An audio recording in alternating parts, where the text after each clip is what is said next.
Hello mister accountant. हमारा अगला topic है अकाउंटिंग इक्वेशन की टैली पे प्रैक्टिस।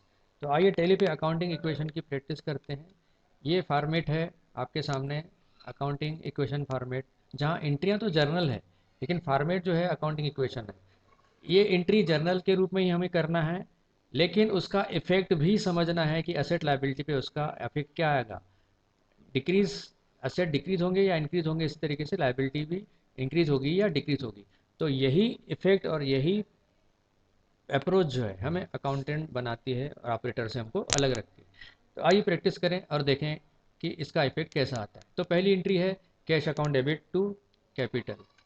तो ये एंट्री में गए cash account 70,000 to capital account.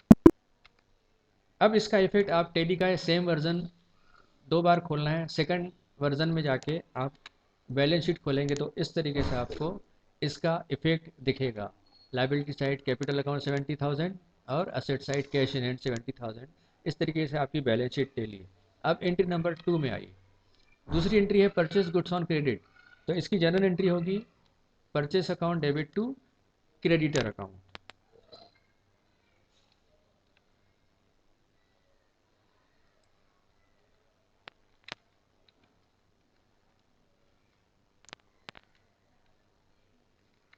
ये एंट्री आपने कर दी।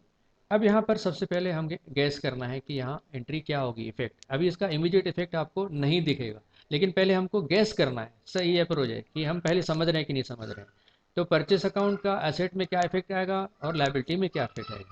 तो एसेट में यहाँ पर आपको स्टॉक आ जाएगा, स्टॉक बढ़ा हुआ दिखेगा, और लाइबिलिटी साइड आपको क्रेडिटर बढ़े दिखेंगे। तो इस सॉफ्टवेयर को रिफ्रेश करना पड़ेगा। तो रिफ्रेश करने के लिए हम पहले एंटर प्रेस करेंगे और फिर एस्केप प्रेस करेंगे। तो आपको सॉफ्टवेयर इसके रिफ्रेश के रूप में यहाँ दिखेगा। तो आपका देखिए प्रॉफिट लॉस तरफ ट्रेडिंग अकाउंट में आपका 14,000 रुपये स्टॉक दिख रहा है, और यहाँ लाइबिलिटी साइड 14,000 रुपये आपके क्रेडिटर दिख रहे हैं।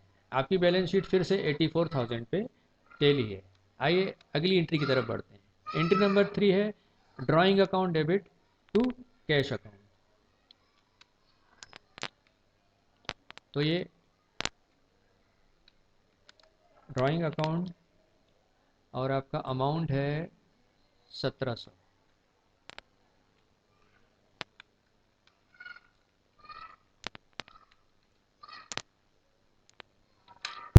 अब दूसरे वर्जन में जाइए। तो रिफ्रेश करने से पहले आपको गेस करना है कि अमाउंट कहाँ कहाँ क्या क्या इफेक्ट होगा। तो एक आपका कैश अकाउंट, कैश में से अमाउंट कम हो जाएगा 1400, और 1400 इधर आपके ड्राइंग अकाउंट मीन्स कैपिटल में आ जाएगा। आइए रिफ्रेश करते हैं। ये मैंने एंटर प्रेस किया और वापस एस्केप प्रेस किया। तो देखिए ड्राइंग अकाउंट 1700 इधर आ गया, और इधर कैश इन हैंड में से 1700 कम हो गया। आगे बढ़िए। नेक्स्ट एंट्री है गुड्स परचेज फॉर कैश। आपने नगद माल खरीदा, तो एंट्री होती है purchase account debit to cash account.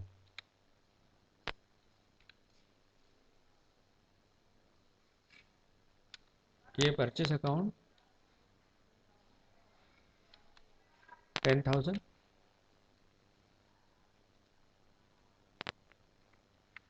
To cash. अब सेम वर्जन में आल टैब के माध्यम से आइए, और यहाँ क्या इफेक्ट आएगा हमें देखना है। अब आपका स्टॉक बढ़ जाएगा, और दूसरा कैश है तो उतना कैश कम हो जाएगा। यानी दोनों इफेक्ट जो है आपके, स्टॉक इंक्रीज होगा और कैश इन हैंड डिक्रीज होगा।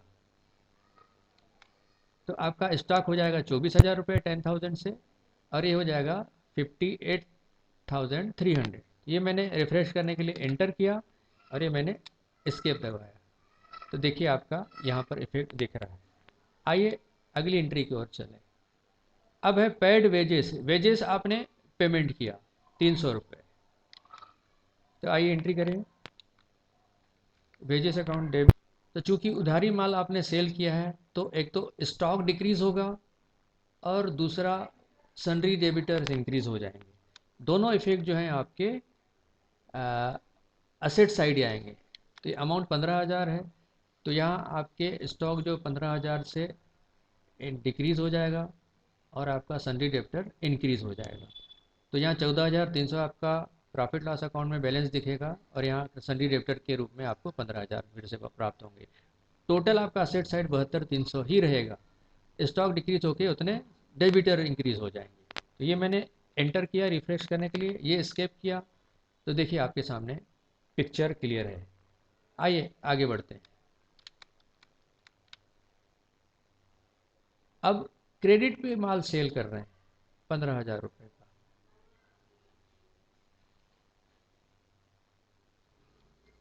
3,000 रुपये